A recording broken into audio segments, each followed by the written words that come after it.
How's it going, buddy? Yuji here, and today we've got a Ret Paladin PvP guide. Now, I know this is super early in the season, there's only a couple weeks left, but I thought it's better late than never. Maybe this could help some of you guys with your end of season pushes. So in this video, I'm going to be going over the best talents, PvP talents, gear, and comps for Ret. Starting with the talents. This is kind of the general build that most Rets are running. I personally like to change one thing up whenever I'm playing Cupid, and I like to drop Divine Resonance for Divine Purpose.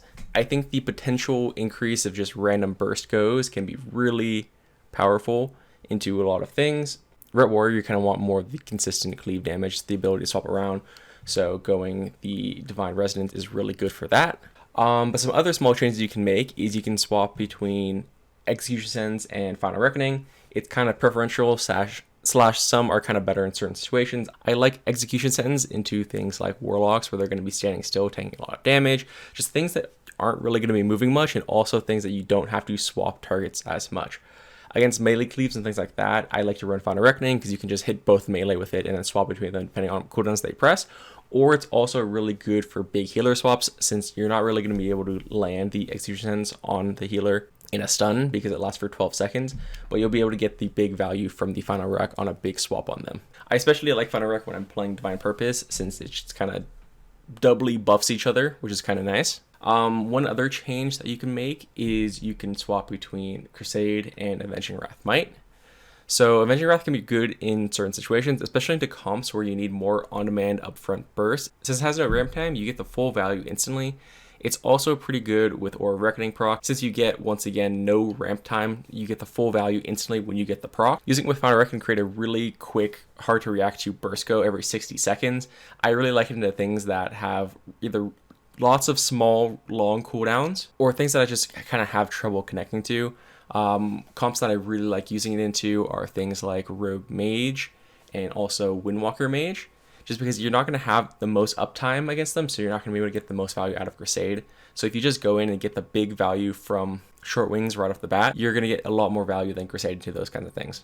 But overall, Crusade is going to be more damage because the haste you get is so much more, the damage buff you get is so much larger. It's just a really good ability, and if you use it properly, it can be much scarier than Short Wings, but in some situations, I still like Short Wings. And then one last change that you can make on this talent tree that is 100% preferential, kinda, and I like it into things that I need really big burst damage, is I drop Judge during Executioner, and I get Vanguard of Justice. This makes it so that your Templars cost 4 Holy Power, but it does 15% increased damage. That 15% increased damage is really good when you pair it with Divine Purpose, since it's getting doubly buffed by that, and it's just really good all around. You can get some really big bursts off of it. I've hit up to like 180k Templars with it before.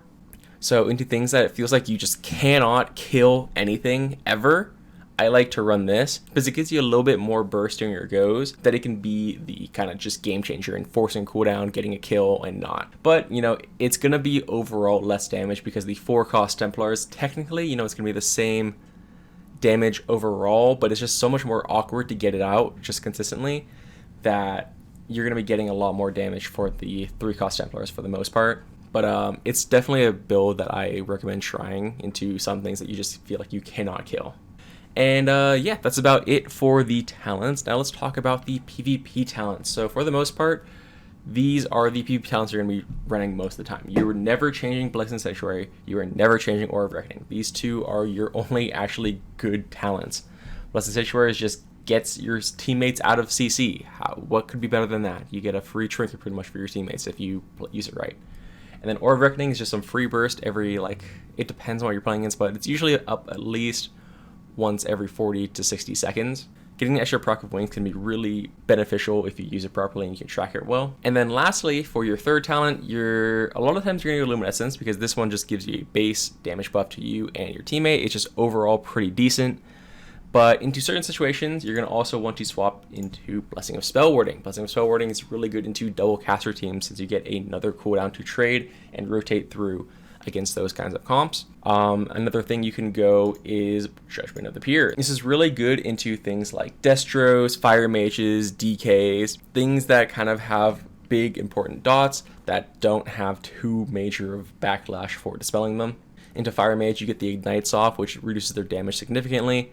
Into the DKs, you get their Diseases off, which also reduces their damage significantly and also makes it so that they're doing less damage overall because they get a damage buff based on how many diseases are on the targets. And then lastly, for Destro Locks, they get less resource generation. You're spam dispelling their immolations and things like that. So it just makes it kind of awkward for a lot of those specs. You could run it into things like Shadow Priest and Ellie Shaman, but I don't actually really like playing it into those two things. With Shadow Priest, you're just going to be constantly CCing yourself, and Ellie Shaman, it feels like you're not actually doing anything when you're dispelling yourself. You're just dispelling it, they reapply it, and also you're taking a big burst of damage and getting knocked up. It just does not seem worth it in my opinion. And then one last talent that you can go into certain double melees when you're playing something like Cupid and you need the ability to peel your teammate is Searing Glare. Searing Glare can be really good into comps like Ret Warrior because they don't have a range kick or a way to consistently stop the Searing Glare. And getting hit by it is a massive CC on them, especially if they're playing the Mistweaver version. It's a triple CC on their entire team. It's massive. But yeah, that's about it for the PvP talents. Now let's talk about gear. So there's kind of two sets of gear that I've been playing with for the most part. The first one, let me switch to it, is just the standard verse mastery build. It's mainly a lot of versatility. You know, out of PvP, I'm at 28% verse, I'm at 28% mastery, 15% haste. It's just overall, you're pretty tanky, you're doing a lot of damage, it's pretty good. Your trinkets can change depending on what you're playing. You know, if I'm human, I like to play double offensive trinkets. You can swap on a BM into certain things, or you could swap on a normal trinket, so you can have trinket on a 90-second cooldown, which can be really good into some setup comps like RMP. But then the other set of gear that I like to play with a lot is my mastery build. This one gets me up to about 38% mastery in PvP combat. You end up getting like 8% more holy damage, which can be really significant. You're also not really losing on too much verse. You're still going to end up having about 32% verse in arena compared to the 34% verse you would have with the mastery build. You do have a tiny bit less haste, but you have plenty of haste. It's not really too much of a problem. For this build, I definitely recommend pretty much always playing the on-use trinket because, you know, it's just more damage overall. And then for embellishments, you know, this is pretty standard no matter what build you're playing. You're going to want to play Spore Cloak. It's just really good for Ret Paladin because you're kind of, you know, you're squishy and you're not squishy at the same time. I can't really explain it too well, but it's really helpful to have on Ret. You're a kill target a lot of the time into most things, especially if you're playing something like Ret Warrior. You're going to be kill target most of the time. When you're playing Cupid, into a lot of things are still kill target, but MM Hunter is also kill target for most melee cleaves.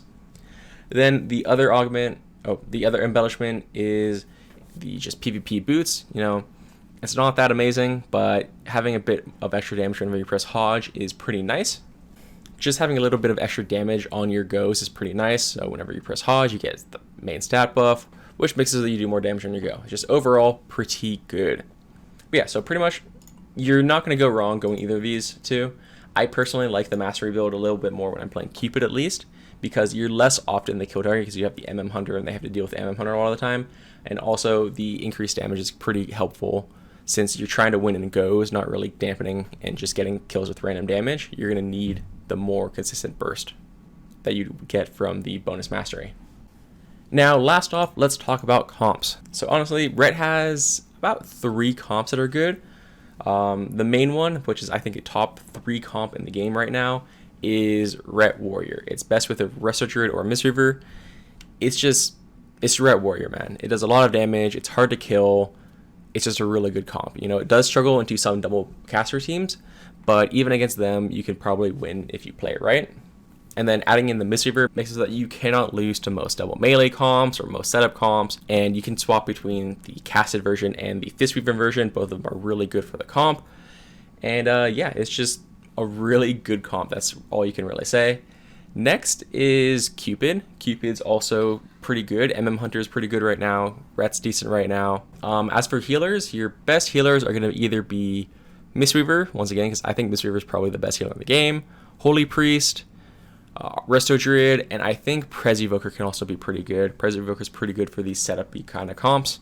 But if you're playing with the Resto Druid, you need to play with a pretty aggressive Resto Druid, in my opinion. You can't really have just like the PvE healer Resto Druids playing. Same with Holy Priest. Your Holy Priest needs to get in there. You got to get the Chastises. You got to get the Fears. Your Preservoker needs to go in there for the follow-up Fears on goes, etc., etc. You need to have an aggressive playing healer to make Cupid work for the most part. At least in my opinion, I haven't had much success playing with healers that play super passive all game and just heal bots, and you have to win the game on your own.